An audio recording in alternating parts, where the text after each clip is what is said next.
Ya, Assalamualaikum warahmatullahi wabarakatuh. Bismillahirrahmanirrahim. Perkenalkan, nama saya Hani Abdul Kausar. Saya angkatan 17, peserta Latsar CPNS tahun 2025 dari Kementerian Agama BDK Bandung. Ya, kali ini saya akan memperlihatkan dan menjelaskan role model saya yang saya kagumi, yang saya favoritkan semenjak saya sekolah, yaitu adalah Bapak Dr. Ignatius Jonan, yang kita kenal sebagai Bapak Revolusi Kereta Api Indonesia. Ya, berikutnya saya akan menampilkan profil dari Bapak Dr. Ignatius Jonan yang bernama asli Bapak Ignatius Jonan, tempat dan tanggal lahir di Singapura 26 Juni 1963, jenjang pendidikan berada di SMP Santo Yosef Surabaya, lalu SMA di Katolik Saint Louis Surabaya 1. Berikutnya ada S1 Akuntansi di Fakultas Ekonomi dan Bisnis Universitas Airlangga.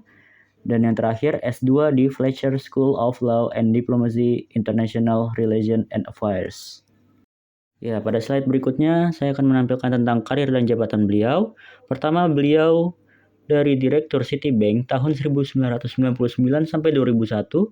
Yang kedua, PT Bahana Pembinaan Usaha Indonesia tahun 2001 sampai 2006. Berikutnya adalah Managing Director Citibank 2006 sampai 2009. Dan berikutnya beliau menjadi Direktur Utama PT KAI atau Dirut KAI pada tahun 2009 hingga 2014. Dan berikutnya adalah beliau menjadi Menteri Perhubungan pada tahun 2014 sampai 2016. Dan jabatan terakhir beliau berada di Menteri SDM pada tahun 2016 sampai 2019. Ya, mengapa Bapak Dr. Ignatius Jonan menjadi role model bagi saya? Ya, hal tersebut dikarenakan beliau adalah sosok pemimpin yang konsisten dengan menghidupkan nilai-nilai berakhlak, tidak hanya sebagai konsep dan pedoman bekerja beliau, tetapi juga dalam praktik nyata dalam memperbaiki fasilitas dan pelayanan transportasi KAI pada saat itu sampai bisa kita nikmati hingga sekarang juga. Ya, pada slide berikutnya saya akan menampilkan kinerja dan pencapaian dari Bapak Ignatius Jonan. Bapak Ignatius Jonan dikenal karena kinerjanya yang transformatif terutama saat memimpin PT Kereta Api Indonesia atau PT KAI dan sebagai Menteri Perhubungan serta Menteri Energi dan Sumber Daya Mineral. Pada PT KAI, ia berhasil meningkatkan pendapatan dan laba perusahaan, menerapkan sistem merit, dan memperbaiki pelayanan serta fasilitas stasiun. Sebagai menteri, ia juga mendapatkan apresiasi atas kinerjanya termasuk ia mendapatkan penghargaan sebagai Top 3 Popular Minister. Ya, slide berikutnya adalah nilai-nilai berakhlak yang ada pada diri beliau. Yang pertama adalah berorientasi pelayanan.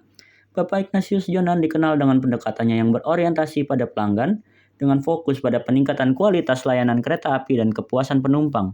Yang meliputi pertama adalah mengubah sistem tiketing manual menjadi e-ticketing supaya tidak terjadi penumpukan pada loket kereta dan juga supaya para penumpang bisa menyimpan tiket digital dimanapun dan kapanpun.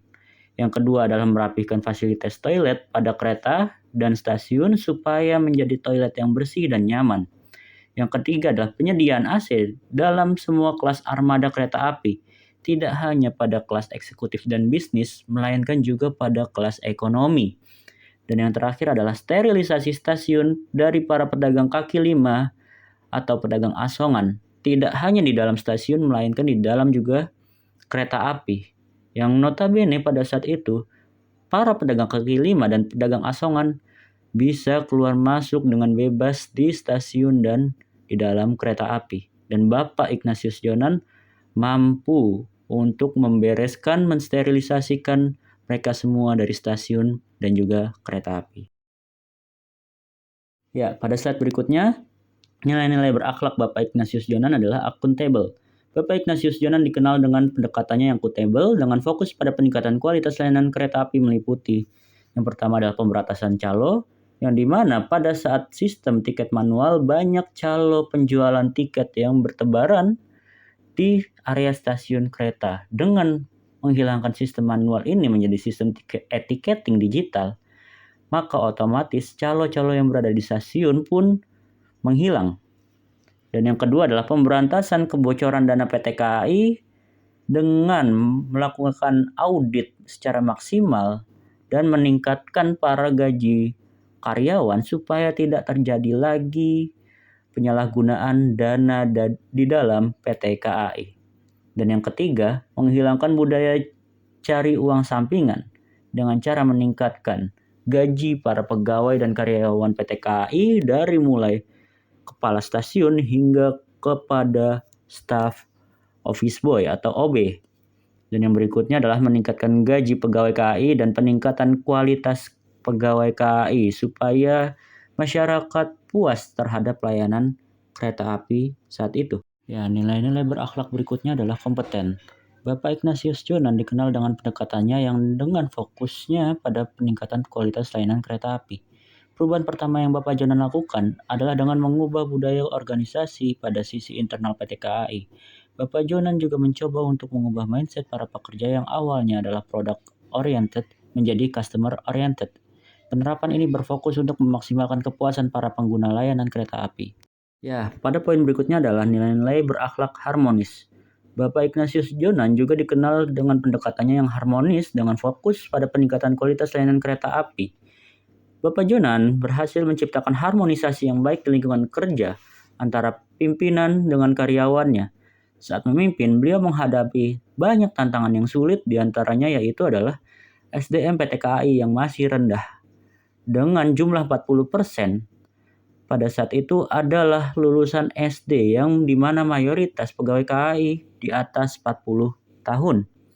Pak Jonan berhasil melakukan harmonisasi di lingkungan kerja hingga mereka mampu menjadi kepala stasiun. Pak Jonan juga berhasil menciptakan lingkungan kerja yang harmonis dan kondusif dengan cara tidak membedakan status antar karyawan dan terus belajar bersama karyawannya dimanapun mereka berada. Ya, pada nilai berikutnya adalah loyal. Bapak Ignatius Jonan dikenal dengan pendekatannya yang loyal dengan fokus pada peningkatan kualitas layanan kereta api. Seperti Pak Jonan merupakan pemimpin yang siap sedia kepada KAI dan pegawainya dimanapun dan kapanpun. Pak Jonan juga sering terlihat di lapangan ketika bekerja dan memberikan contoh yang baik bagi para pegawainya dan tidak segan berinteraksi dengan cara makan bersama di area perlintasan kereta api.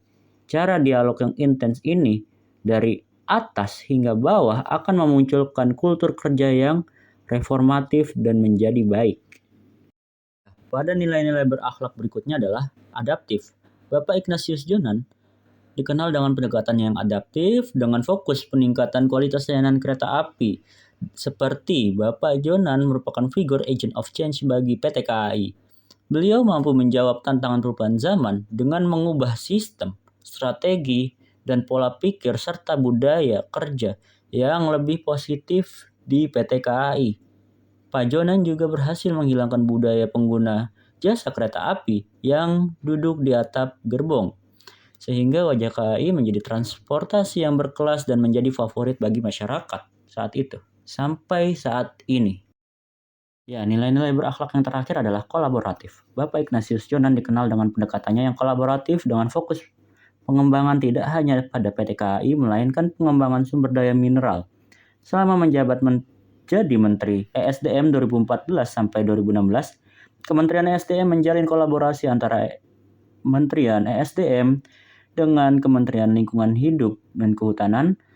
Hal ini bertujuan untuk bersinergitas antar kementerian dalam menegakkan beberapa aspek dalam kementerian, seperti penegakan hukum dan meningkatkan produktivitas dari kegiatan pertambangan tanpa menghilangkan aspek-aspek pengelolaan lingkungan hidup. Ya, yang terakhir, kesimpulan dari saya bahwa Bapak Dr. Ignatius Jonan merupakan bapak reformasi kereta api di Indonesia yang mampu menghilangkan kesan-kesan dan citra buruk dari kereta api menjadi moda transportasi yang lebih berkelas dan dapat dibanggakan bagi masyarakat Indonesia ke mancanegara dengan menerapkan nilai-nilai berakhlak yang dijalankan oleh Bapak Dr. Ignatius Jonan. Menurut opini pribadi saya, Bapak Ignatius Jonan adalah teladan yang berakhlak, yang dimana nilai-nilai tersebut menjadi nyata, menjadi inspirasi untuk melayani masyarakat dengan integritas, sebagai pemimpin yang baik dan berkompeten.